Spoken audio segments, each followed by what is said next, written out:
May Mendoza update, usapang Yakult. Ayan, meron ko tanong sa inyo. Kung kayo ay nauuhaw, anong gusto nyong drink? Yung drink with vitamin C or drink with lactic acid para bacillus para kasi? Grabe naman yun. Ito ang nagkakabad ko yun. Bakit? Serum. Lactic acid, bacillus Sabi para nga, kasi o vitamin C? I repeat, lactic acid, bacillus para kasi Para kasi. o vitamin C? O, yung makakapag-spell nung una, diretso na, winner na agad.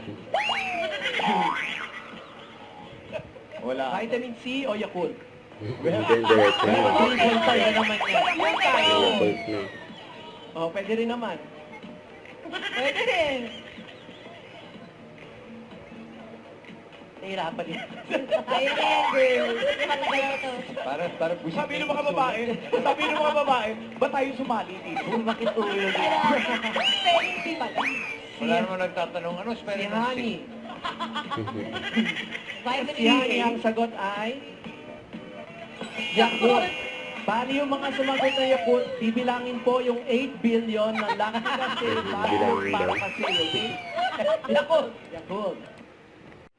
Don't forget to subscribe, click the notification bell for more updates. This is Victor, the Action Live. Stay tuned for more videos.